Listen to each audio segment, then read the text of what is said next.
Praise the Lord. கர்த்தருக்கு ஸ்தோத்திரம். தேவனுக்கு மகிமை. தேவனுடைய பிள்ளைகளே, தேவனுடைய வார்த்தை வெளிப்பட்ட நேரத்தில் தேவனுடைய வார்த்தையிலிருந்து நம்ம அநேக காரியங்கள் கற்றுக்கொள்ள போகிறோம். ஒவ்வொருடைய வாழ்க்கையிலும் தேவன் இடைப்பட வேண்டும் என்று பிரயாசம். ஒரு குடும்பத்துக்குள்ளே தேவன் இடைப்படணும்னா அங்கே குடும்பத்தார் ஒருமனப்பட்டவர்களாக இருக்க வேண்டும். ஒரு சபையில் தேவன் வாசம் பண்ணால் அந்த சபைக்குள்ளே இருக்கவங்க 2 பேராகணும் 3 பேராகணும் சொல்லுவாங்க. அப்போ பாருங்கள், ஒவ்வொருத்தரும் ஒரு மாதிரி இருக்கக்கூடாது. அந்த ஒரு மனத்தை தேவனுடைய பிள்ளைகள் கொண்டு வருவது. அந்த ஒரு மனம் எங்கே இருக்குதோ அங்கே தேவனுடைய வாசஸ்தலமாய் மாறிவிடும். தேவ பிள்ளைகள் அந்த ஒருமனத்துக்குள்ளே வருவதற்கு ஒவ்வொரு நாளும் பிரயாசப்பட வேண்டும். மத்திய புத்தகத்தில் 18:20 சொல்கிறாங்க, என் நாமத்தினாலே 2 பேராகிலும் 3 பேராக எங்கே கூடுங்களோ அங்கே நான் வருவேன்னு சொல்கிறாங்க. அப்போ தேவன் அந்த இடத்துல வருவதுக்கு அவர் வல்லவராக. நாம தான் நம்ம மட்டும் ஒருத்தர் ஒன்று சேர மாட்டோம். ஒரு ஜெபம் சொன்னால் கூட நீ பண்ணு நான் வந்துடுறேன், நீ பண்ணு நான் அதை செய்கிறேன். அப்போ பாருங்கள், அந்த ஒரு மனம் இல்லாமல் போவதனால அந்த வீட்டுக்குள்ளே ஏறெடுக்கிற ஒரு ஜெபம் அங்கே என்ன பண்ணாது, சரியாக இருக்காது. அப்படியே ஜெபங்கள் ஏறெடுக்கப்பட்டாலும் அவர்கள் வேறொரு காரியத்தை கவனித்துப்பால். நான் அப்போ தான் இந்த பாட்டு பாட வேணான்னு சொன்னேன், இந்த பாட்டு நீ பாடு, நீ இந்த காரியங்களை எடுத்து பாருங்கள். அந்த ஒரு மனத்தை கெடுப்பதற்கு ஒரு கூட்டம் செய்யணும். என்ன சொல்கிற, 2 பேர் ஆகிடும் 3 பேர் ஆகிடும் என்னுடைய நாமத்தினாலே எங்கே கொண்டாலும் அங்கே நான் வருவேன்னு சொல்கிறேன். அப்போ தேவன் வரத்துக்கு ரெடி, கூடுவதுக்கு நாம தான் ஆயத்தமாக இல்லை. அப்போ வீட்டில் பாருங்கள், 4 பேரும் ரட்சிக்கப்பட்டோம். எங்கள் வீட்டில் 6 பேரும் சபைக்கு போவோம். எல்லாம் போகிறீங்க, ஒரு மனமாக இருக்கிறியா? ஒன்றா கூடுறியா? அவருடைய நாமத்தினால கூடி நிற்கிறியா? நின்னா உன் வீட்டுக்குள்ளே தேவன் வராது. வந்தால் என்ன நடக்கும் தெரியுங்களா? ஒரு ஊருக்குள்ளே ஒரு அமைச்சர் வருகிறான்னு சொன்னால் அந்த ஊருக்குள்ளே காணப்படுற எல்லா குறைகளும் மாறிவிடும். நேற்று தினத்தில் நான் வரும் வழியில் அங்கே ஆளுநர் வருகிறார். அந்த ஆளுநர் வரான்னு சொன்னையும் அந்த ரோட்டில் இருக்கிற நிற்க வைத்த கார்கள், வேன் எல்லாம் நிற்கிறதெல்லாம் எல்லாத்தையும் டக்கு டக்கு டக்கு டக்குன்னு எடு. ரொம்ப நாளாக நின்று கண்டு இருக்கிற இந்த காரை கூட தள்ளி எடுத்துட்டு அந்த பக்கமாக சந்துக்குள்ளே விட்டாங்க. இப்போ அந்த ரோடு எப்படி ஆச்சுன்னா ரொம்ப க்ளீனாக மாறிடுச்சு, சுத்தமாக இருக்குது. ஒரு ஆளுநர் வரும்போது பாருங்கள், இவ்வளோ பெரிய காரியம்னா படைத்த தெய்வம் அங்கே வருகிறாருன்னு சொன்னால் உன் வீட்டுக்குள்ளே எல்லாம் ஒழுங்கு செய்யப்படும், எல்லாம் ஒழுங்காய் மாறும். அதனால தான் பிசாசு உங்கள் குடும்பத்தில் அந்த ஒரு மனதை கெடுக்கிறான், உங்கள் சபையில் ஒரு மனதை கெடுக்கிறான், அந்த ஒருமனப்பட்டவர்களாக இராதபடிக்கு மாற்றுகிறான். நீங்கள் தான் நம்ம புரிந்து கொண்டு என்ன பண்ணோம், எப்பொழுதும் அந்த ஒருமனம் உள்ளவர்களாய் மாற வேண்டும். தேவனுடைய நாமத்தினாலே கூடியவர். பாட்டு பாடும்போது கூட பாருங்கள், கவனத்தை வேறு பக்கமாக திருப்பி எதிர்க்கூடாது. நாம் அங்கே வந்திருக்குங்க 10 பேர் 20 பேர் 30 பேர் 40 பேர் வந்து எத்தனை பேர் ஒன்றா வரட்டுங்க, 2 பேர் ஒரு மனமாக வாங்க. அந்த 2 பேர் என்ன பண்ணுங்க, அவருடைய நாமத்தினாலே கூடி நில்லுங்க. கர்த்தர் அங்கே வாசம் பண்ண ஆரம்பிச்சோம். அங்கே இருக்கிறவங்க எல்லாரையும் சரி பண்ணுவார். அங்கே இருக்கிற எல்லா ஒழுங்கின்களும் சரியாக்கப்படும். இப்போ ஆவியானவர் வந்தார். ஆதியாகம புத்தகத்தில் ஒழுங்கின்மைகளை சரி பண்ணுகிறார். பார்த்துட்டு என்னடா பண்ண முடியும், நான் பாட்டு படைச்சிட்டேன், எல்லாம் அப்படியே கிடக்குது, என்னால் எதுவும் செய்ய முடியாதுன்னு நினைக்க மாட்டாங்க. அதை எல்லாவற்றையும் சரி பண்ணுவார். அப்போ இருளை பார்த்து அங்கே பாருங்கள், அந்த இருளை பார்த்து இருளாருக்கு என்ன பண்ணது எதுவுமே தெரிய மாட்டேது போல வெளிச்சம் உண்டாக கடவுது அந்த ஒழுங்கின்மைகளை சரி பண்ணினார். அதை சரி பண்ணும்போது என்ன நடக்குதுன்னு சொன்னால் எல்லாம் வெளிச்சமாக மாறுது, ஒவ்வொன்றும் ஒரு விதத்தில் சரியாயிட்டு. அல்லேலூயா. இன்றைக்கும் கர்த்தருடைய சமூகத்தில் நாம் காத்திருக்கும்போது அந்த ஒரு மனதை கொண்டு வருவதற்கு இந்த சபையாரில் 2 பேர்னாச்சும் அப்படி மாறினா, ஒரு 3 பேர்னாச்சும் மாறினா சபைக்குள்ளே தேவன் வாசம் பண்ணுவார். சபைக்குள்ளே தேவனுடைய ஆளுக உண்டாகும். சபைக்குள்ளே தேவன் வாசம் பண்ணும்போது அங்கே வந்து யாரெல்லாம் ஜபங்கள் ஏறெடுத்தாலும் அந்த ஜபங்கள் கேட்கப்படும். அந்த ஜபத்துக்கு தேவன் பதிலளிப்பார். அங்கே உங்களுக்கு நன்மை உண்டாகும். அதுக்கு நீங்கள் பிரயாசப்படணும். இந்த ஒரு மனமாக இருக்கிறதுக்கு பிரயாசப்படணும். ஒரு மனமே இல்லாமல் என்ன பண்ணுவோம், போயிட்டு அங்கே உட்காந்து ஒரு காரியங்களை செய்யும்போது ஒன்று ஒரு மாதிரி இருக்கும், இன்னொன்று ஒரு மாதிரி இருக்கும். அப்படி இருக்கக்கூடாது. ஒரு மனம் ஒரு மனம் ஒரு மனம். இந்த ஒரு மனமாக இருந்தால் உங்கள் நடுவிலே வாசம் பண்ணலாம். அப்புறம் உங்கள் நடுவிலே இருக்கும்போது நம்ம தேவையில்லாததுக்கு ஒரு முக்கியத்துவம் கொடுக்காமல் நம்ம எதற்கு முக்கியத்துவம் கொடுக்கணுமா, அவருடைய நாமத்திற்கு நாம் முக்கியத்துவம் கொடுக்க வேண்டும். என்னுடைய நாமம் என்று சொன்னார். அவருடைய நாமத்தினாலே நீங்கள் கூடும்போது தான் அவர் அங்கே வாசம் பண்ணுவார். அவர் வந்து என்ன நடக்கும், அவர் வந்தால் ஒழுங்கின மாத்திரம் இல்லை, அங்கே இருக்கிற எல்லாவற்றையும் சரி பண்ணக்கூடிய தேவனாக இருக்கிறார். ஒரு வீட்டுக்குள்ளே நுழைந்தால் சகை வீடு எப்படி இருந்துச்சு, அநேகார வீடாக காணப்படுது பார்வையில்.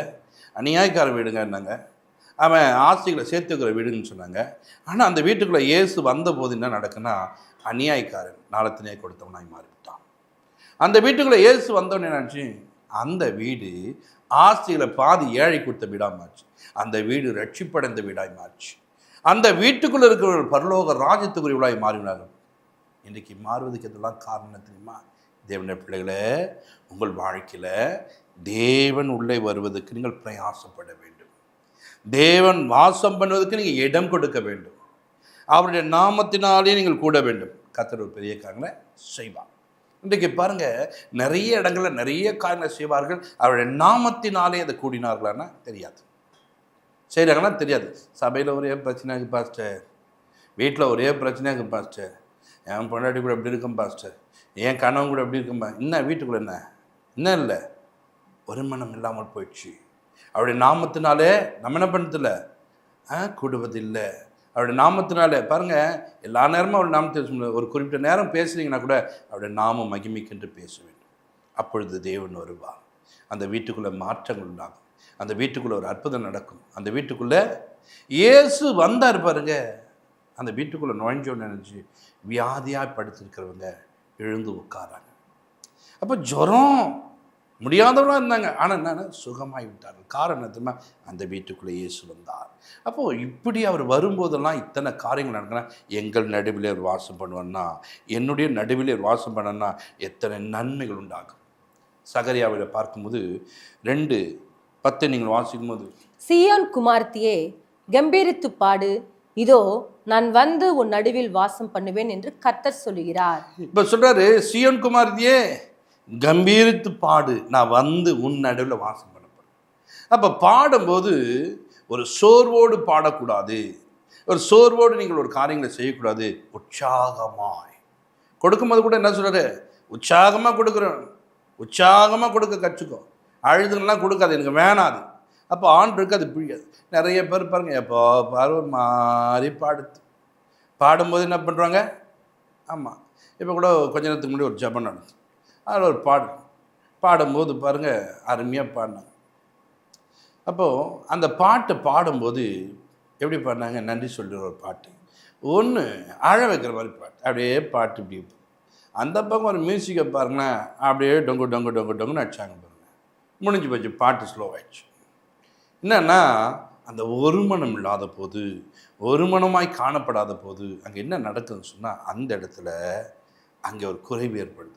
இங்கே வசனம் சொல்ல, சீயோன் குமார்த்தியே கம்பீரித்து பாடு, நான் வந்து உன் நடுவிலே வாசம் பண்ணுவேன். இப்போ யார், தேவன் நம்ம கூட வர ஆசைப்படுறார். அப்போ சீயோன் குமார்த்தி என்ன பண்ணோம், பாடணும் கம்பீரமாக. யாரெல்லாம் கம்பீரமாக பண்ணணும், சந்தோஷமாக இருக்கிறவங்கள பாருங்கள். ஒரு அம்மா கிட்ட பேசினேன், அந்த அம்மா எப்படி பேசினேன், அப்படியே பெரிய பாரத்தோடு பெரிய வியாதிக்குள்ளே இருக்கிற மாதிரி, பாஸ்டர் சொல்லுங்கள் பாஸ்டர், இல்லை பாஸ்டர், என்னம்மா சத்தமாக பேசுமா, இல்லை உங்களுக்கு உடம்பு சரியா, ஆமாம் பாஸ்டர்.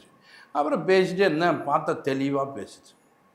ஆனால் எப்போவுமே என்ன பண்ணுறது, அப்படி பேசி பேசி ட்ரைனிங் எடுத்துக்கிது, அந்த கம்பீரத்தை இழந்து சோர்வோடு இப்படி தான். ஒரு சில பாட்டு பாட சொன்னால் அப்படி தான் பாடுவோம், ஒரு சில கைத்தற சொன்னால் அப்படி அப்படின்னு தொட்டு என்னன்னா அதுதான் கம்பீரத்தை இழந்து.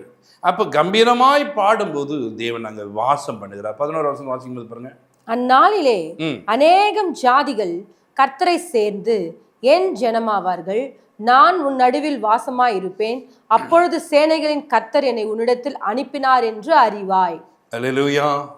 இப்போ பாருங்க, அவர் உள்ள வந்துட்டா என்ன நடக்குது பாருங்க. அவர் வாசம் பண்ணும்போது அநேகர் உள்ள வருவார்கள். சபைக்குள்ள அநேகர் வர வேண்டும்னா தேவன் அங்கே இருக்கணும். இன்னைக்கு எல்லாரும் என்ன பண்ணுங்க, அன்றைய ஆத்துமாக்களை கொடுங்கப்பா, ஆத்துமாக்களை கொடுங்கப்பா, ஜனங்களை கொடுங்கப்பா, ஜனங்களை கொடுங்கப்பா, ஜனங்கள்லாம் உள்ள வர தேவன் இருக்க மாட்டார். ஒன்னோட ஒன்று அடிச்சுக்கும், கூட்டம் பெருகிக்கும். சபையில் பார்த்தீங்கன்னா, நான் அதில் பெரிய ஆள், நான் இதில் பெரிய ஆள், நான் அப்படி, நான் இப்படி, நான் செக்ரட்டரி, நான் பொருளாள் அப்படின்ற விஷயத்துக்குள்ளே வந்துடுவாங்க. உள்ள தேவன் இல்லைங்க, தேவன் வாங்க. அப்போ தேவன் உள்ள வருவார் என்று சொன்னால் என்ன நடக்கும் தெரியுமா, அங்கே அநேகர் கூடி வருவார்கள். ஏன்னா அவரை பார்க்க அநேகர் வருவாங்க. அதனால தான் இயேசு இந்த இடத்துலலாம் நிறைய பேர் கூடி வந்தார், பார்க்கும்படிக்கு, அவருடைய சத்தியத்தை கேட்கும்படிக்கு. இன்றைக்கி பாருங்கள், இயேசு ஒரு இடத்துல அற்புதம் செய்கிறார், ஒரு மீட்டிங்னு சொன்னால் அந்த இடத்துல ஏராளமான கூட்டம் கூடுது. என்னென்னா இயேசு அங்கே கிரியை செய்கிறார். இன்றைக்கு நம்முடைய சபைகளிலே தேவன் என்ன பண்ணோம்? வாசம் பண்ண வேண்டும். வாசம் பண்ண என்ன பண்ணோம்? ஆள் வந்தா ஒரு கம்பீரமான பாட்டு, ஆள் வரலையா என்ன நடக்கும்? அப்படியே சோகமாக ஒரு மாதிரி பாடுவாங்க. ஏன்னா ஆள் இல்லை, ஆள் இல்லை. அதனால தேவ பிள்ளைகளே, ஆள் இருந்தாலும் இல்லைனாலும் நீ கம்பீரமாய் பாட கற்றுக்கொள்ள வேண்டும். கம்பீரமாய் பாடும்போது என்னன்னா, அவர் வருவார், அவர் வந்து வாசம் பண்ணுவார். அந்த கம்பீர சத்தத்தை கேட்டு நீ பாடிக்கணுமா வருவார் பாருங்க. அங்கே இருக்கிற ஜனங்கள்லாம் உள்ளே வந்துடுவாங்க. கர்த்தர் ஒரு பெரிய காரியத்தை செய்வார். கர்த்தரால கூடாத காரியம் ஒன்று இல்லை. அப்படி நாம் ஒவ்வொரு நாளும் அப்படி தேவனை சார்ந்து கொண்டு தேவனுக்கு பிரியமாய் நாம் வாசம் பண்ணும்போது தேவன் பெரிய காரியங்களை செய்ய வல்லவர். சகரியா 8:3 வாசிங்க. நான் சீயோனிடத்தில் திரும்பி எருசலேமின் நடுவிலே வாசம் பண்ணுவேன். எருசலேம் சத்திய நகரம் என்றும் சேனைகளுடைய கர்த்தரின் பரிசுத்த பர்வதம் என்றும் அழைக்கப்படும் என்று சொல்லுகிறார். நல்ல கவனிங்க. நான் வந்து என்ன பண்ண போறேன்? அங்க வந்து வாசம் பண்ண நீங்க கர்த்தரை துதித்தால் போதும், அவர் உங்கள் நடுவிலே வருவதற்கு வல்லவராக்கா. அப்போ வந்தா நீ யாரா மாறினா ஒரு பரிசுத்தமான இடமாய் மாறிவிடும், ஒரு பரிசுத்தமான ஸ்தலமாய் காணப்படும், ஒரு பரிசுத்தக்குரிய இடமாய் பேசப்படும். ஏன்னா அங்கே கர்த்தர் வாசம் பண்ணுகிறார். அப்போ உள்ள வரவன் எப்படி வருவான்? பயத்தோடு உள்ள வருவான், பயந்து கொண்டு வருவான், அவன் பயத்தோடு நடுங்கி கொண்டிருப்பான். ஏன்னா அங்கே தேவன் வாசம் பண்ணுகிறார், அங்கே தேவனுடைய ஆளுகை உண்டாகுது, அங்கே தேவனுடைய பிரசன்னம் இருக்கிறது என்பது அவர் என்ன பண்ணுவாங்க. அப்படித்தான் தேவன் நம் நடுவிலே வருவார், அப்படித்தான் தேவன் நம் நடுவிலே வந்து வாசம் பண்ணுவார். அப்படி வருவதற்கு நம்ம என்ன பண்ணோம்? இடம் கொடுக்க வேண்டும். அல்லேலூயா. எப்படி நம்ம இடம் கொடுக்கணும்? கர்த்தரை கம்பீரமாய் பாடி நாம் இடம் கொடுக்கும்போது அவன் நம் நடுவில் வந்து வாசம் பண்ணி நம்ம கூட இருக்கும்போது என்ன நடக்கும் பார்த்தீங்களா? அந்த இடத்துல பாருங்க, அங்கே அவர்கள் பரிசுத்தமாக்கப்படுவார்கள். அங்கே அநேகர் எத்தனை பேர் வந்தாலும் அங்கே பரிசுத்தமாக காணப்படுவாங்க. தேவனுடைய பிள்ளைகளே, இதில் அப்படி மாறும்படிக்கு ஒவ்வொரு நாளும் உங்களை என்ன தேவனுக்கு ஒப்பு கொடுங்க. அந்த தேவன் உங்கள் நடுவில் வரணும்னு ஆசைப்படுங்க. தேவன் உங்களை வழிநடத்த வல்லவர் இருப்பார். 1 ராஜாக்கள் 19:15 நீங்கள் வாசிங்க. அப்பொழுது கர்த்தர் அவனை பார்த்து, நீ தமஸ்குவின் வழியாய் வனாந்திரத்துக்கு திரும்பி போய் ஆசகேலை சீரியாவின் மேல் ராஜாவாக அபிஷேகம் பண்ணி. பாருங்க, இப்போ தேவன் வந்தார் என்று சொன்னால் அங்கே ஒரு அபிஷேகம் உண்டாகும். தேவன் வந்தார்னு சொன்னால் நம்மளை என்ன வேலை செய்யணுமோ அந்த வேலைக்கு அனுப்புவார், அந்த வேலையை செய்ய வைப்பார். அவர் பாருங்க வந்து என்ன பண்ணுறார்? நீ போ, என்ன முடிஞ்சிச்சுன்னு உட்காந்துக்கிற, நீ போ, எழுந்து போ. இவர் எளிய என்ன பண்ண, எல்லா வேலை முடிச்சு நான் நல்லவன் கிடையாது, நான் செத்து போனேன்னு சொல்லிட்டு இவர் நினைக்கிறாரு. அவர் வந்தவர் என்ன பண்ணுறாரு? போ, நீ எழுந்துரு, ஒரு வேலை செய், போ, நீ போய் என்ன பண்ணு, சிரியாவுக்கு போ, அங்கே தமஸ்குக்கு போய் என்ன பண்ணு, அங்கே என்ன பண்ணு, அவனை அபிஷேகம் பண்ணு, அபிஷேகம் பண்ணிட்டு வான்னார்.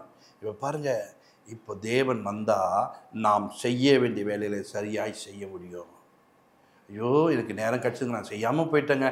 தேவன் இல்லைன்னா அப்படி தான் இருக்குங்க. ஆனால் தேவன் வந்தால் நீங்கள் செய்ய வேண்டிய வேலையை கரெக்டாக செய்து முடிக்கணும். அதுக்கு தான் கர்த்தருடைய சமூகத்தில் வருங்க. என்ன பண்ணோம்? தேவன் நம் நடுவில் வருவதற்கு நாம் ஒருமனமாக இருக்க கற்றுக்கொள்ளணும், கம்பீரித்து பாட வேண்டும். அவர் வந்துட்டால் ஒழுங்கின்மை எல்லாத்தையும் சரி பண்ணுவார், நம்முடைய வாழ்க்கையில் குறைவுகளை எல்லாத்தையும் மாற்றுவார். நிறைவை தேவன் கட்டளையிட வல்லவராக. சங்கீதத்தில் 80:1 நீங்கள் வாசிக்கும்போது பாருங்க. இஸ்ரவேலின் மேய்ப்பரே, யோசேப்பை ஆட்டு மந்தையை போல நடத்துகிறவரே, செவிகொடும், கேருபீன்கள் மத்தியில் வாசம் பண்ணுகிறவரே, பிரகாசியும். இப்போ அவர் உள்ள வந்துட்டார்னு சொன்னால் இஸ்ரவேல் நடுவில் என்ன பண்ணுறாரு? அவர் வாசம் பண்ணுகிறவராக இருக்கிறாராம். வாசம் பண்ணுகிறவர். அப்படி வாசம் பண்ணுகிறவர் நம்ம நடுவில் வந்துட்டார்னா நம்ம வீட்டுக்குள்ளே என்னென்ன காரியங்களை மாற்ற முடியுமோ அதை மாற்றக்கூடிய தேவன். இப்போ ஒலி கொடுக்கிறவராய் மாறுவாராம். கேரன் மத்தியில் எப்படி இருக்கிறார்? வெளிச்சமாக இருக்கக்கூடிய தேவன், வெளிச்சமாய் மாற வல்லவர்கள். அதனால் கர்த்தருடைய சமூகத்தை வந்திருக்க பிள்ளைகளை நம் நடுவிலே தேவன் வர வேண்டும். நம்முடைய மத்தியில் அவருடைய ஆளுகை காணப்பட வேண்டும். ஒவ்வொரு நாளும் பிரயாசப்படும் போது தேவன் நம்மளை ஆசீர்வதிக்க வல்லவராக இருக்கிறார். நாம் ஜெபிப்போம். பரலோக பிதாவே, உமக்கு நாங்கள் நன்றி செலுத்துகிற மாட்டோம். இந்த இடத்துல நீர் வாசம் பண்ணதுக்காக ஸ்தோத்திரம். இந்த இடத்துல உங்கள் நாமத்தின் நிமித்தமாக நாங்கள் கூடி வந்தோம். நீர் எங்கள் நடுவில் வாசம் பண்ணியிருக்கீங்க, எங்கள் நடுவில் ஆளுகை செய்துங்க. உமக்கு நாங்கள் நன்றி செலுத்துகிறோம் ஆண்டவரே. இப்பொழுதும் ஆண்டவரே, உங்களுடைய பிள்ளைகள் யாரெல்லாம் இருக்கிறார்களோ அவர்களெல்லாம் ஆண்டவரே அப்பா, நீர் வாசம் பண்ணுவதற்கு இடம் கொடுக்கிற பிள்ளைகளா நீர் அங்கே தங்கும்படிக்கு ஆண்டவரே ஒவ்வொரு நடந்து கொள்ள கர்த்தாவே கிருபை தாரும். வாழ்த்தும் பெரிய காட்சி இயேசு கிறிஸ்துவின் ஜெபத்திற்கு நல்ல பிதாவே, ஆமென். God bless you. நீங்கள் தொடர்பு கொள்ள வேண்டிய எங்கள் சபை முகவரி: இரட்சகர் இயேசு கிறிஸ்து திருச்சபை, நம்பர் 1, 5வது தெரு, புதுநல்லூர், சோமங்கலம் மெயின் ரோட், குண்டத்தூர், சென்னை 600069.